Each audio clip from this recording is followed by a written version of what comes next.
Last Minute Man coming to you today with something a little bit different. We're not doing a gun review per se. This is more of a historic look at some weaponry from World War II and a little bit of history about my family, my grandfather, and things that he brought back. So stick around, we got something fun for you. All right, so again, this video is not about me. This is about my grandfather, and I just want to share a little bit of history with y'all, and to the best of my ability, explain things the way I understand them. I'm not a historian. That's not what I'm here to do. I'm just telling you the stories as they were passed on to me as clearly as I can. So first, I had previously done a video on this K98 Mauser, and you know, to get a little more detailed about it, my grandfather brought this back instead of his M1 Grand. His concern when he brought firearms back, according to family members that remember him talking about it, was weight restrictions, things like that, coming back on a boat. He was a normal enlisted soldier. He was concerned these would be confiscated from him. So yes, you could get spoils of war and things like that, just as I could when I was a soldier in Afghanistan. 303 British Enfields were something a lot of guys were bringing back or mailing home, basically. And you'd purchase them in a bazaar in Afghanistan, and as long as it was a I think 1890 or something like that. I mean, don't quote me on that. That's something to that effect. You could send them home. Myself, first off, I wasn't that remarkably impressed with what was there. They were buried in the sand for the last 100 years. They look like crap. So I was going to mail those home, but and go through the rigmarole and the hassle of doing so. So my grandfather, likewise, wanted to bring these back. These were surrendered to him. We're not positive that the rifle itself was surrendered by an officer, but we know this Luger was. Now I can tell you, grandfather did use this rifle. It was more my uncle and my dad used this for hunting more than anything.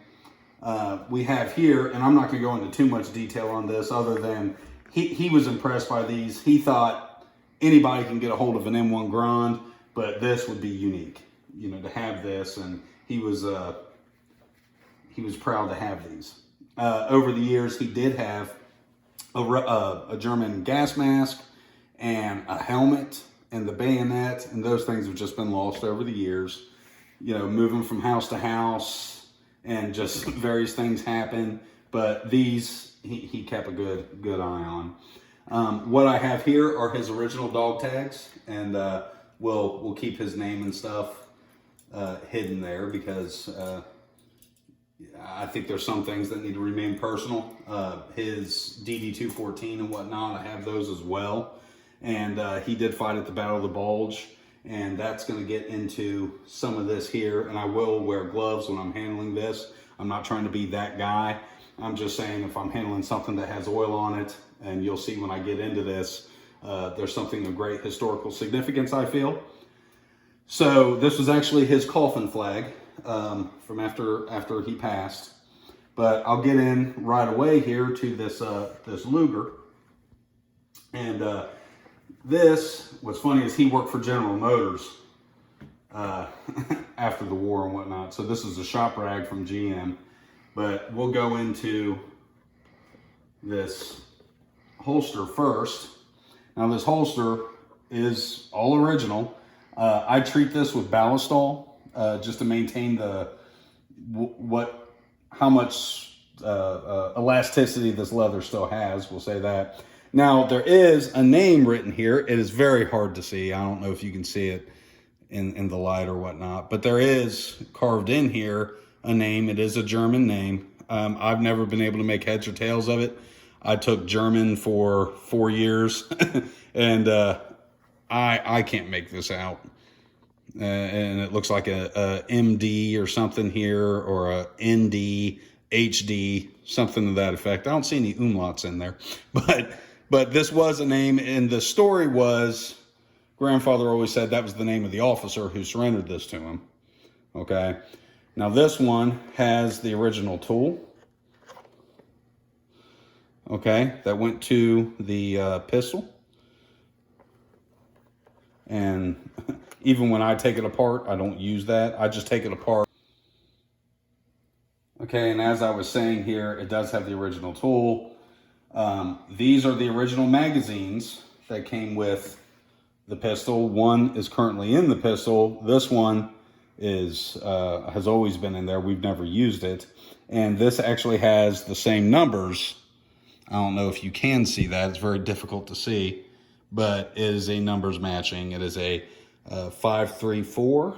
And so this is the original mag along with the other one that went to the pistol. Put this in correctly. Maybe it'll go in. All right, so that's the original holster and whatnot for the pistol. Like I said, this is an oil rag from General Motors. And we will safety check this weapon, but trust me, it's not loaded. But we have the other original magazine, and what's funny is the numbers are very difficult to read on this one. Now, my grandfather did carry this when he came back. He loved this thing, actually did carry it, and you can see it was used quite a bit, okay, because of slamming that in there. He's wore the numbers off the bottom. But I'll do this so it can lock to the rear. You know, we always called this a grasshopper action. That's not the actual name for it, but it's toggle lock, I think is what it's called. So it locks to the rear like so. These are pretty neat, the way they fire. Of course, the safety is currently on.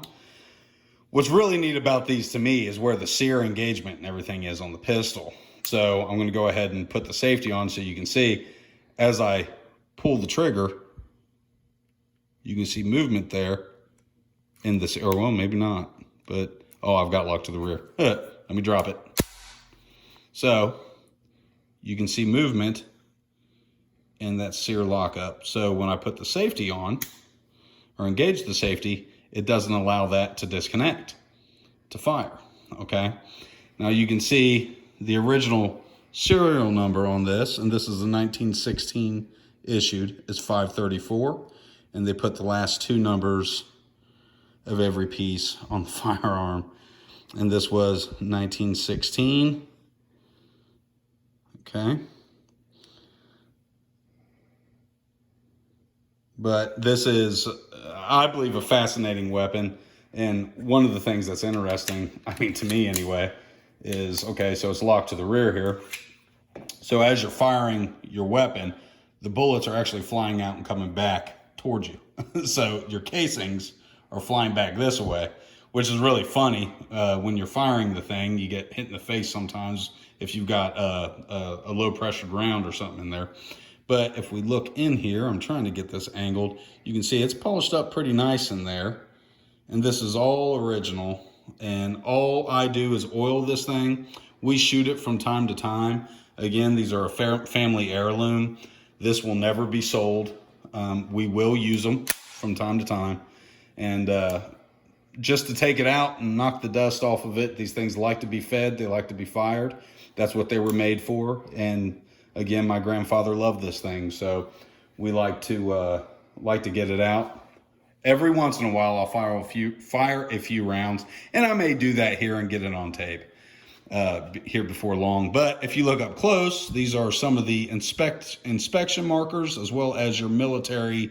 This was the Imperial, what'd they call that? Gosh, the Imperial Seal, I believe. Again, don't quote me. I'm going off memory. I don't have the paperwork right here in front of me. This was kind of impromptu. But you can see the seal there. And a lot of these, I was so sad. I looked just the other day, was watching a video of a gentleman in Great Britain that had one of these. And they weld the barrel up because these firearms are illegal in Europe. And they welded the barrel up, stuck a rod down it. It was welded up. That's the only way you could own it. And then they add another seal. They call it the crown seal. And I cannot for the life of me understand taking a piece of history like this and just destroying it. And that's what they do. It's sad. Thank God here in America, we do have a Second Amendment. And, thank God we're allowed to keep pieces of history like this.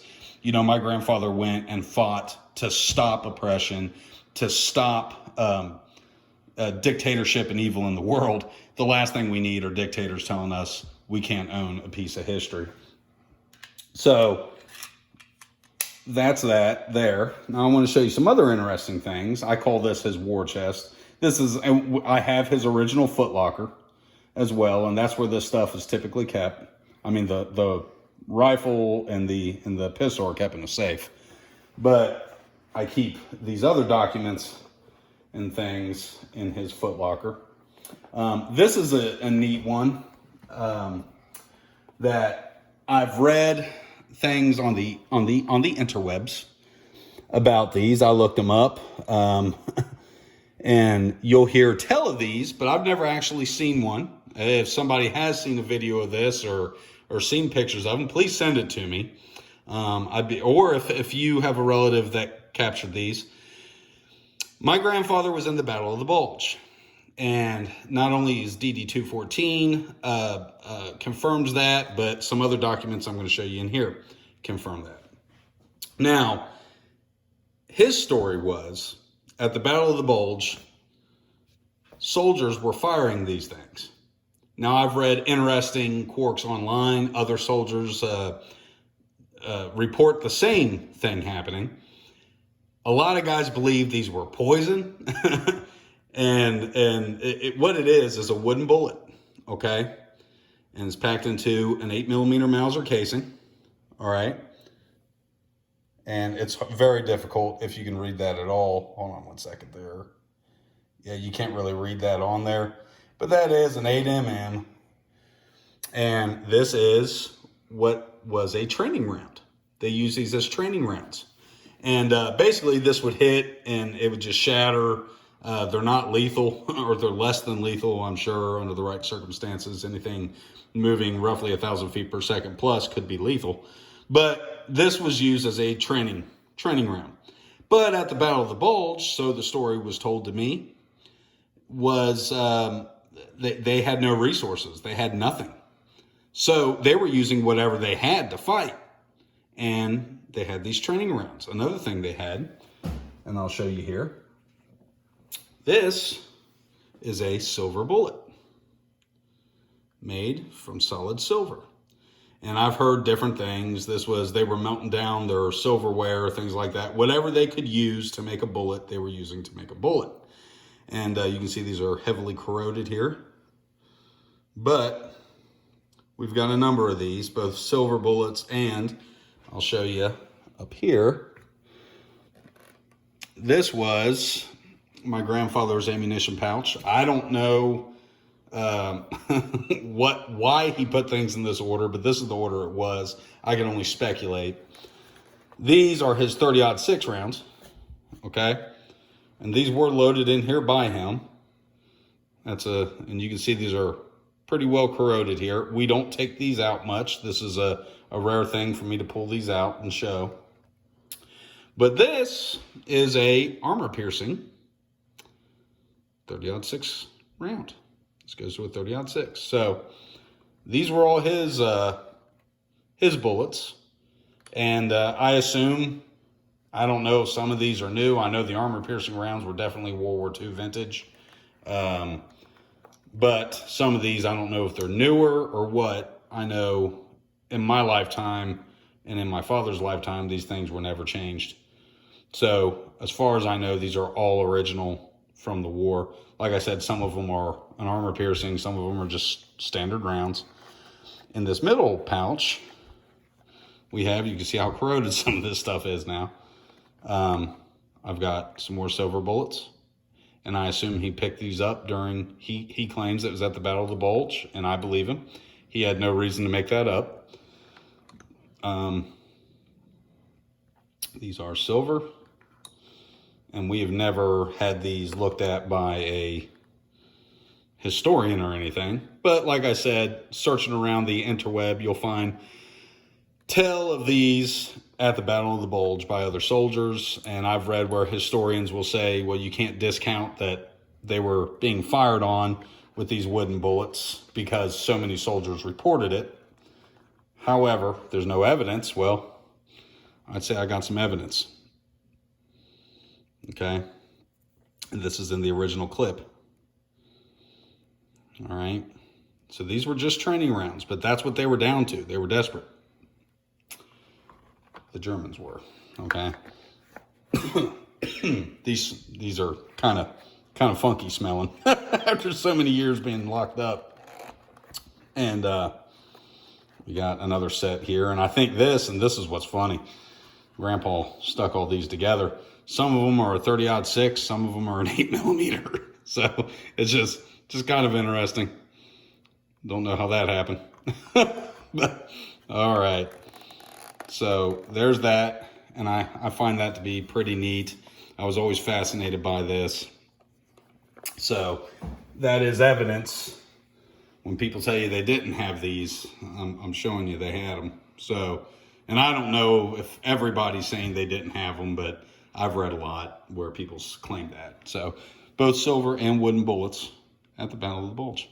So I'm going to place some gloves on, not to be that guy, but when I get to some of this stuff, you'll understand why.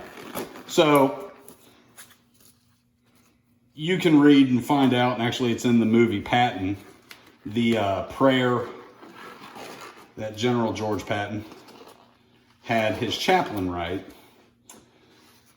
And I've got right here my grandfather's original field manual. Now, I was in the military myself, and I was really interested one day, and looking through this, I said, man, what were they saying back then? You know, they still FM 21-105. You know, that's just so funny. But this is the Engineer Soldier's Handbook. He was a combat engineer under George Patton, but he kept his handbook. And you'll see we got discharge papers, or I think these are actually VA. That's VA paperwork. And I'm very gentle with this stuff. This is old. Okay. But I was very curious what a soldier in 1943 was reading, what their field manual said. And I kept all my field manuals from when I was in. And this is just, it's so neat to see. You know, here's how you chop down a tree, soldier. You know, they'll have how to tie your shoelaces in some of them. It's pretty funny. But, and these are engineers, you know. So this is things that were pertinent to them, important information, their tools. I mean, I use some of this today. I operate a sawmill, and that's what I do for a living. And just neat stuff. And I mean, it's pretty darn fascinating if you think about it. I mean, how many people even know how to use a square anymore? Yeah, everybody's got apps and stuff on their phone. I mean, of course, any contractor is going to know how to use a square, but I'm being kind of funny, facetious there, but pretty amazing. And you can just look at this, and this is in, I would call this pretty darn good condition. And you know, their building techniques, how to tie knots, you know, it's pretty fascinating stuff, you know, and just wow. You know, just neat stuff. But as I'm flipping through, I came across this, and this was on page 54, the prayer given to every soldier at the Battle of the Bulge. And this was, I'll go ahead and read this. Almighty and most merciful Father, we humbly beseech thee of thy great goodness to restrain these immoderate rains with which we have had to contend. Grant us fair weather for the battle. Graciously hearken to us as soldiers who call upon thee, that armed with thy power, we may advance from victory to victory and crush the oppression and wickedness of our enemies and establish thy justice among men and nations. Amen. I'd say this is in pretty amazing condition. And what's funny is the reason it is in such great condition, nobody was that interested in reading a field manual from 1943 until I got a hold of it. But here we go. I'm going to read the other side of the card. Headquarters, 3rd United States Army. To each officer and soldier in the 3rd United States Army, I wish a Merry Christmas. I have full confidence in your courage, devotion to duty, and skill in battle. We march in our might to complete victory. May God's blessing rest upon each of you on this Christmas Day. General Patton, Lieutenant General commanding 3rd United States Army. And what really, that's one of the first times I've ever been able to read that and not get choked up. But what always seems so amazing to me is that Granddad knew this was important. You know, you can imagine you've been away from your family for God knows how long, and you're hungry, you're wet, you're tired. But you believed in what you were doing. And he stuck this in here like that and always kept it. And he would tell people he had that card, that Christmas card from Patton. And after he passed, no one knew what happened to it. And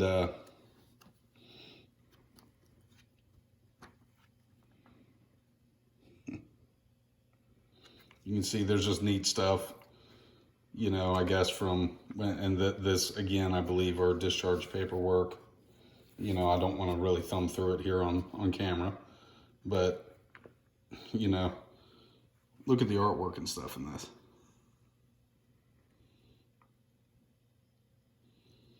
You know, it's pretty fascinating to me. And I wanted to come here and share this stuff with you guys today. So anyway, this isn't my normal type of video today. I just thought this would be a neat thing to show. And, you know, I will take this, we'll put this paperwork right back where it was. And I'm going to put these things away along with his dog tags here. And, you know, step over this way if you would. And we'll look one more time at this Luger. And I will be shooting a video on this. Well, heck, if I can get it out of here. Let me take these gloves off. It's unnecessary here.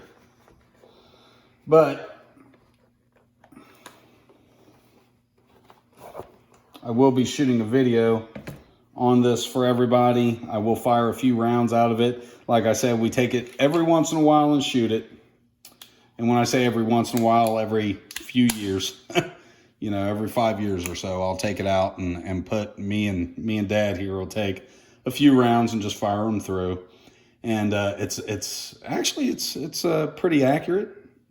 You know, no real recoil. I mean, this thing in your hand feels tiny, you know, when you compare that to a 1911.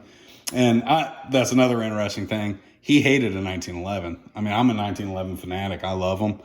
And he hated them. so always said you couldn't hit the broadside of the barn from inside it with one. But he was pretty darn accurate with this. So we'll do some more videos on this. You know, I'm not going to make any promises as to when, but I will. I'll fire it some. And just stay tuned for some other interesting things. You never know what you're going to get here with Last Minute Man. But we try to come to you with some fresh, interesting things. If there's anything in particular people would like to see, feel free to comment in the comment section below. And remember to keep your knives sharp, keep your powder dry. This has been Last Minute Man.